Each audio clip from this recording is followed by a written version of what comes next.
আজকের রেসিপি আলু ডিম আর ডিমের তরকারি। আলু ডিম আর ডিমের তরকারি বনে রেডি। আলু ডিম আর ডিমের তরকারি।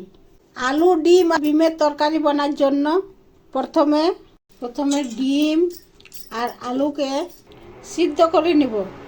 আর এই ডিমগুলোকে বাছিয়ে ধুয়ে আর কাটিয়ে নিব। এই যে ডিমগুলোকে এইভাবে বাছিয়ে ছোট ছোট টুকরো করে নিব আর ধুয়ে নেব। বাছিয়ে কাটিয়ে আর ধুয়ে নিয়েছি। এরপর একটা প্যানে সরষের তেল গরম করে কালো জিরা ফোড়ন দিয়ে ডিমগুলা ভাজে নিব। একটু নুন দিয়ে ভাজে নিব। এই যে ভাজা হয়ে গেছে তুলে নিব। ওই তেলে ডিমগুলা ভাজে নিব।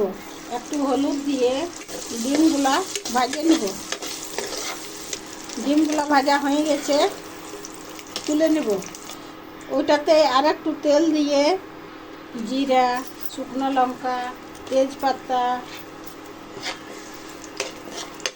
দারচিনি, এই যে দারচিনি ফোড়ন দিয়ে পেঁয়াজ ভাজবো।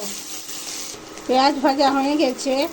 আদা রসুন বাটা হাফ চামচ, ধনা জিরা গোলকি আর কাঁচা লঙ্কা বাটা 1.5 চামচ, বাটা মশলা জলটা হলুদ দিয়ে আর মশলাটাকে ভাজিয়ে নিয়ে এই যে মশলার থেকে তেল ছেড়ে দিয়েছে, মশলা ভাজা হয়ে গেছে।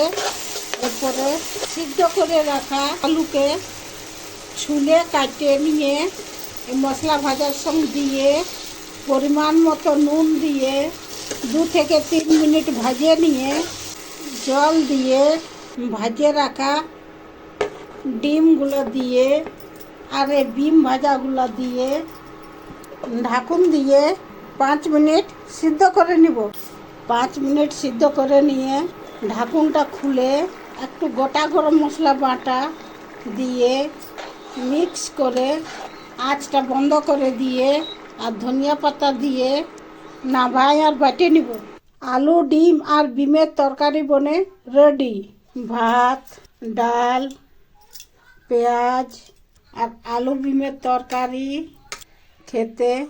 খেতে দারুণ হয়েছে। এটা ভাত, রুটি, পরোটা সকলের সঙ্গে খেতে পারেন। খেতে খুব টেস্টি হয়েছে।